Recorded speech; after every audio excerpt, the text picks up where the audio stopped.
In this video I'm going to make some chicken liver patty. Start off with some chicken livers. I managed to buy these ones at a local supermarket. Most of the supermarkets sell them. Often they're frozen and they're very inexpensive. This is £1.09 for 400 grams and I'm going to use 3 of them. So you've got your chicken livers, 2 packets of unsalted butter. There's a little bit more butter in the frying pan to fry some onions. These are the onions. I'm going to chop them up. I'm going to add some garlic too. I'm going to need some mixed herbs and some brandy. We start off by chopping the onions, for which I like to use my nicer dicer.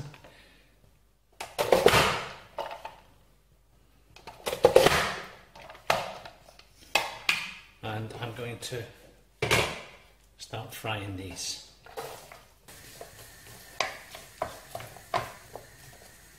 And I'm going to fry these until they become clear and soft. While the onions are frying, I'm going to grate in some garlic.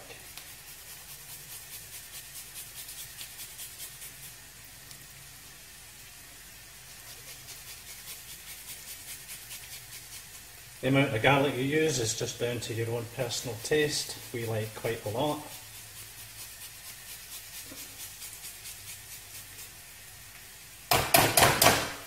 Stir that in.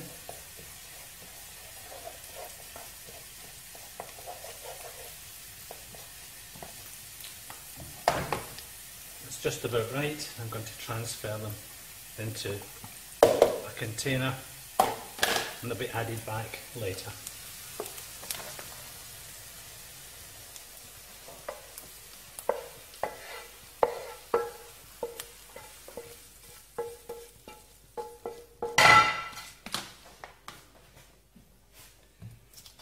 I'm going to take another couple of ounces,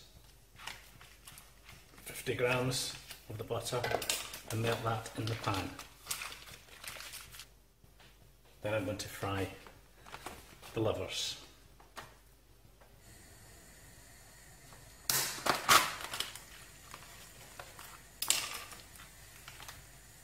Just make sure we don't put the paper into the pan.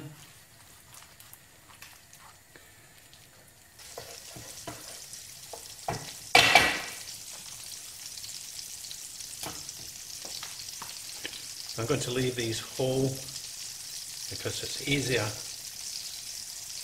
to cook them and turn them over than it would be if I chopped them up beforehand. I'll do this in 2 batches.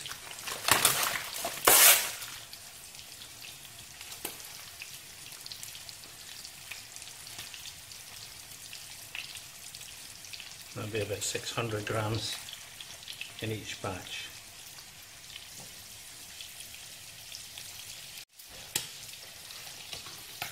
Okay, now turn the livers over.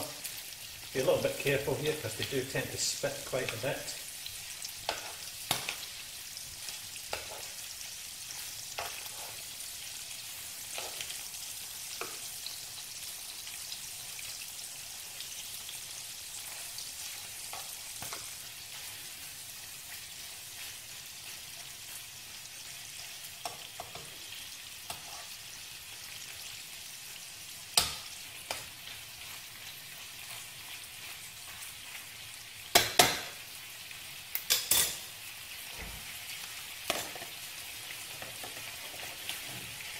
I'm going to transfer them into this container and repeat the process with the rest of them. Well, now that I've fried both batches of the chicken livers, they look like that. I'm going to transfer them to this bowl. And I'm going to add the onion and garlic mix.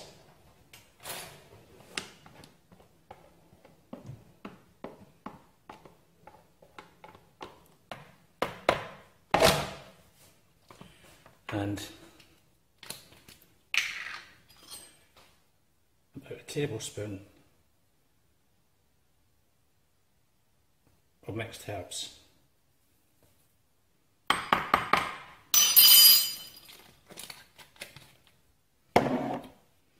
And we're going to give that a bit of a mix.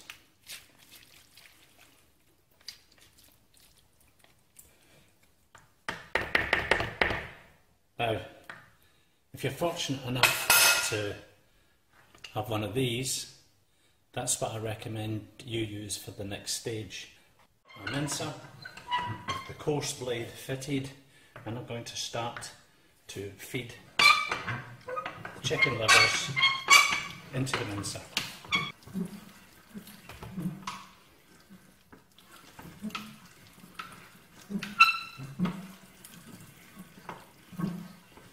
This is quite a time-consuming process,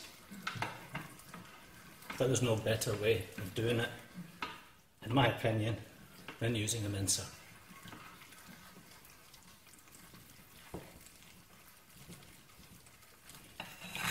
You can see now why I didn't chop the livers up before I cooked them, because having whole chicken livers is much easier to process through the mincer.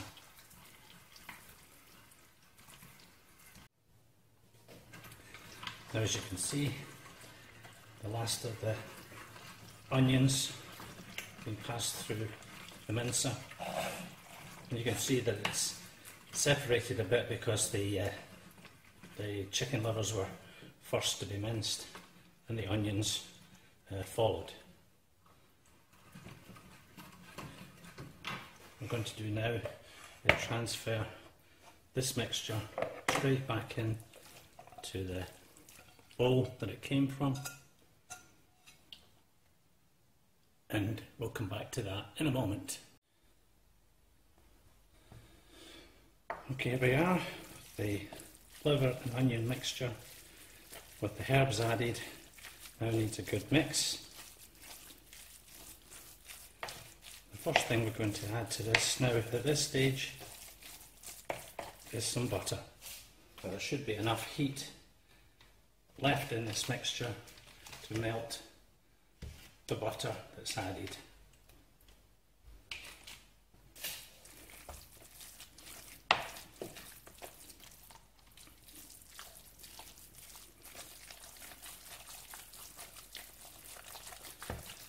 A little bit of elbow work here, but it's well worth it when it's finished. Remember, we still have another packet of butter to go in.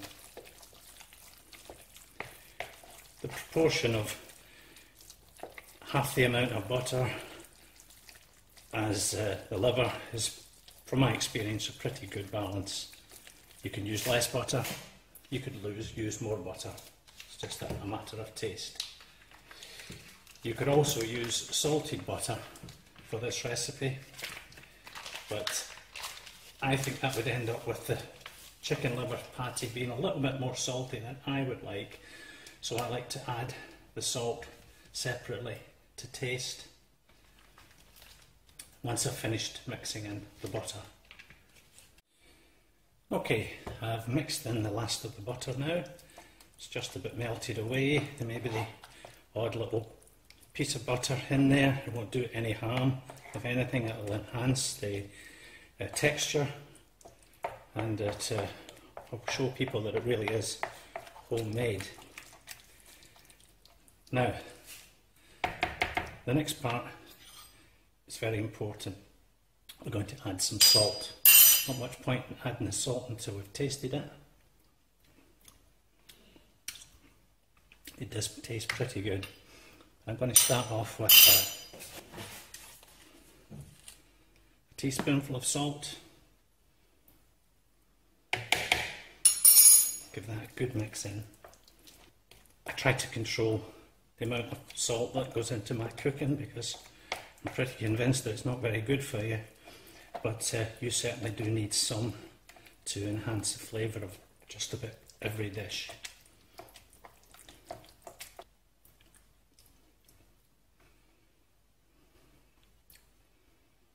You know, I think that's just about perfect. If you're going to give this patty to children, you really have to stop at this stage, but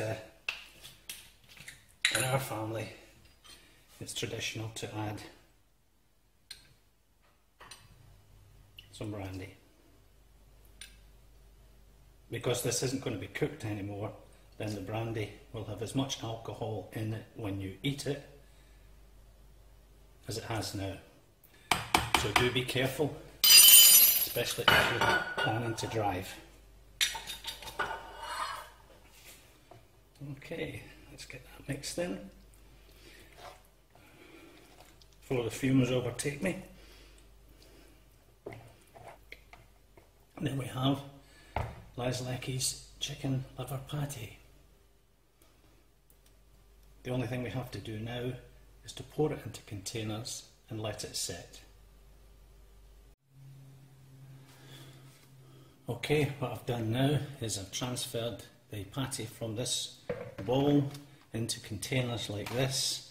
I weighed the bowl with its contents first, and I worked out that I could get about 300 grams into each of 6 containers. When it's cool, you can put a lid on each of the containers, silver side down, and you can write on there what it is and the date that you made and froze it. I'll probably leave one out to have over the weekend. As I said, ideal on toast. Some of this will be the basis of my chestnut patty for the Christmas turkey. There we have it, chicken liver patty, 5th December 2014. I'll just mark up the rest of them and they'll be ready for the freezer.